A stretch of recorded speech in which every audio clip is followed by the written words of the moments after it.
छत्रपती घराण्याच्या सुनबाई, छत्रपती राजाराम महाराजांच्या पत्नी, तसेच सरसेनापती हंबीरराव मोहिते यांच्या कन्या म्हणजे ताराणी माँसाहेब.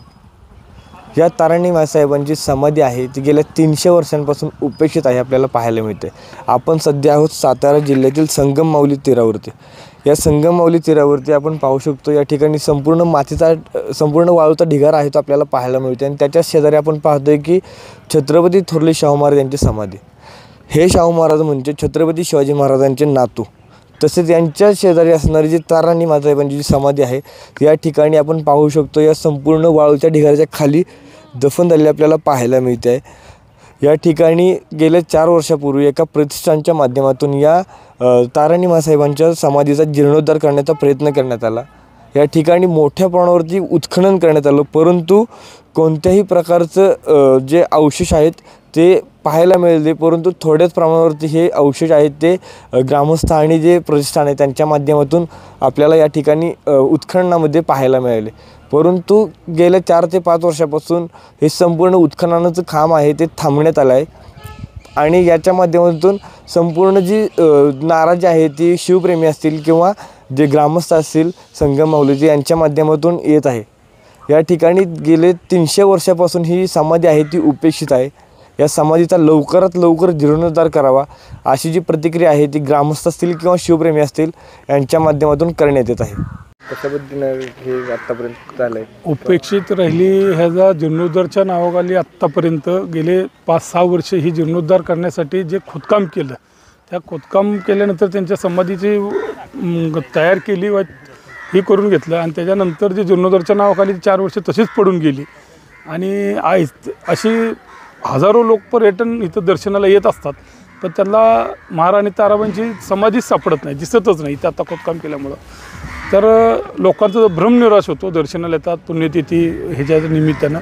मग त्यामुळं आत्ता ग्रामस्थ आणि लोकांची अशी मागणी आहे की सर्वांचीच मागणी आहे की ही लवकर समाधीचं जीर्णोद्धार की सरकारने ॲक्च्युली अजेंड्यामध्ये आत्ता आपल्या बजेटमध्ये महाराणी ताराबाईंच्या समाधीचा जीर्णोद्धारासाठी भरघोस निधी द्यायला पाहिजे होता आणि निधीच्या माध्यमातून ते काम करावं अशी मी आता पर्यटन मंत्री पालकमंत्री शंभूराजे देसाई आहेत त्यांनी एकतर तीर्थक्षेत्र दक्षिण काशी असे 27 भव्य मंदिरं आणि 7 ऐतिहासिक घराण्यांच्या समाधीस्थळ असणारे एक मोठं पर्यटन स्थळ आहे की तीर्थक्षेत्र दक्षिण काशी म्हणून संबोधलं जाणारं.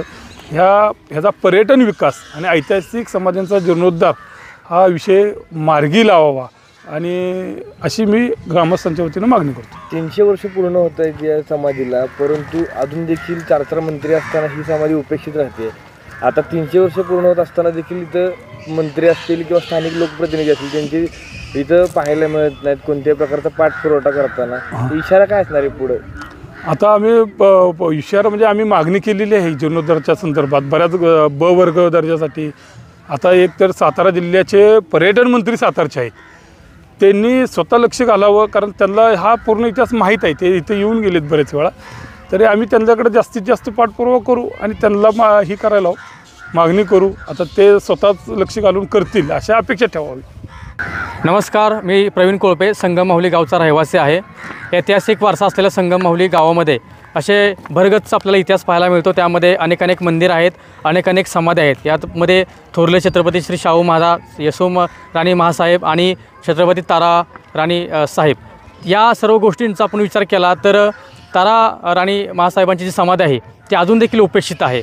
तर खरं तर ज्या स्त्रीने या राज्यकारभार केलेला आपल्याला पाहायला मिळतो आणि या इतिहासाला 300 वर्ष लोटलेली आहेत तरी देखील समाधी उपेक्षित राहणं हे खरं तर इथल्या असणाऱ्या प्रशासनाचं आणि राजकीय नेत्यांचं दुर्दैव म्हणायचं वाटतं.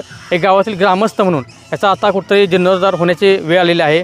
मला या ठिकाणी सांगायचं वाटतं की राज्य प्रतिष्ठान दुर्ग संवर्धन यांच्या वतीने हा पुढाकार घेण्यात आलेला होता. उत्खनन मोठ्या प्रमाणात झालं, मात्र ते उत्खनन फक्त झालं, त्यामध्ये असणारे सापडलेले अवशेष ते एका गावामध्ये आज देखील पडून आपल्याला पाहायला मिळतात. ह्याला न्याय कधी मिळणार हाच आमचा गावकरी म्हणून या सर्वांना प्रश्न आहे. आता गावकरी म्हणून तुम्ही हा विडा उचललाय, कशा पद्धतीने याचं काम करायला सुरुवात केली तुम्ही, कशा पद्धतीने हे संपूर्ण तुम्ही आता समाजासमोर आणणार आहे? आता पहिली गोष्ट म्हणजे सहकाऱ्यांच्या समवेत इथल्या असणाऱ्या सामाजिक कार्यकर्त्यांच्या माध्यमातून, ग्रामस्थांच्या माध्यमातून छत्रपती शाहू महाराजांच्या समाधीचं काम झालेलं आहे मोठ्या प्रमाणावर चांगल्या पद्धतीने. त्याच पार्श्वभूमीवरती ताराबाई महाराणी साहेबांचं देखील काम व्हावं अशीच आमची इच्छा आहे. 4 मंत्री साताऱ्याला लाभले, त्यामध्ये पर्यटन मंत्री देखील आपल्या साताऱ्यात येत आहेत, पालकमंत्री पण तेच आहेत. त्यांच्याकडे काय पाठपुरावा केलाय का किंवा करणार आहे का, काय सांगाल त्याच्यामध्ये? पहिल्यापासूनच मंत्रिमंडळाचा विचार जर आपण केला तर सातारा जिल्ह्यावरती झुकतं माप आलेलं आहे. मात्र न्याय किती मिळाला हा देखील प्रश्न आहे. ही खंत आणि की दुर्दैव देखील आपल्या जिल्ह्याचं म्हणावं लागेल. त्याच पद्धतीने आत्ता 4 कॅबिनेट मंत्री दर्जाचे पदाचे असणारे मंत्री सर्व सातारा जिल्ह्यामध्ये आहेत. पर्यटन मंत्री देखील आपल्या जिल्ह्याचे आहेत, बांधकाम कामगार मंत्री देखील आपल्याच जिल्ह्याचे आहेत. म्हणजे एवढा चांगलं झुकतं माप असताना देखील त्यांच्याकडून आम्हाला फार अपेक्षा आहे की त्यांनी देखील लक्ष द्यावं. इथले असणारे स्थानिक आमदार जे आहेत महेशजी शिंदे साहेब आणि शशिकांतजी शिंदे साहेब यांनी देखील विधानसभामध्ये ही मागणी केलेली होती. मात्र ही मागणी झाली त्यावरती कोणतीही कार्यवाही झालेली नाही आहे. ही कार्यवाही कधी होते हेच आम्ही गावकरी म्हणून वाट बघतोय.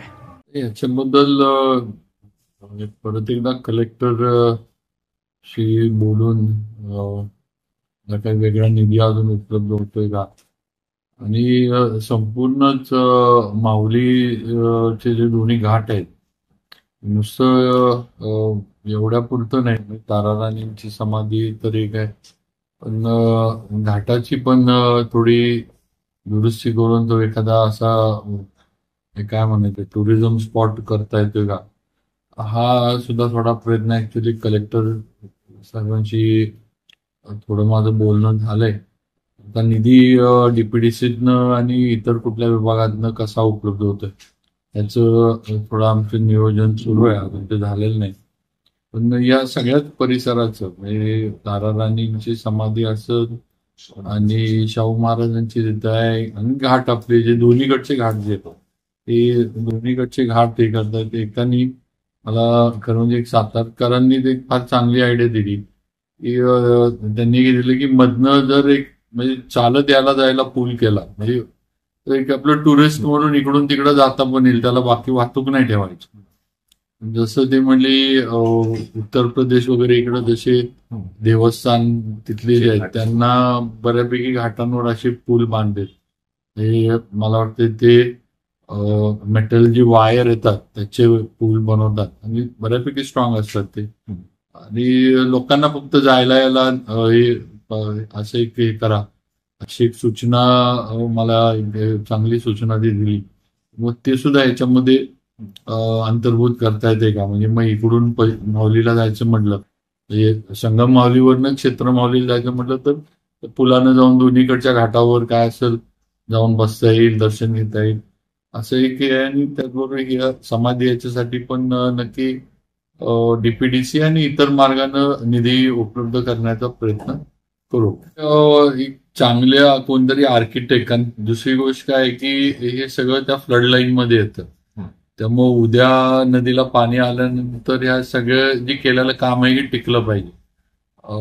1 वर्ष केलं आणि दुसऱ्या पुरामध्ये जर ते सगळं वाहून गेलं किंवा केलेल्या कामामुळे परत समाधींना काही धोका झाला तर ते फार चुकीचं होईल. त्यामुळं अशा पद्धतीनं काम करणारे आर्किटेक्ट बघून त्यांच्याकडनं सगळे ड्रॉइंग डिझाईन आणि त्या पुराच्या कारण बऱ्यापैकी या दोन्ही समाध्या ज्या आहेत ह्या पाण्यामध्ये आहेत. अगदी नदीचं पात्र बदललं असेल वगैरे जे काय असेल, पण आज बघितलं तर अगदी नदी पात्रामध्ये आहे. थोडंफार उन्हाळ्यामध्ये त्या समाधी जरा उघडी हे पडते आणि इतर वेळेला पाणीच त्याच्यामध्ये असं, पावसाळ्यात तर पूर्ण पात्र भरलेलंच असते. त्यामुळे ते थोडं टेक्निकली कसं हे करायचं आणि जे करू आपण ते टिकलं पाहिजे कायमस्वरूपी, अशा पद्धतीनं करायचं नियोजन करू आपण.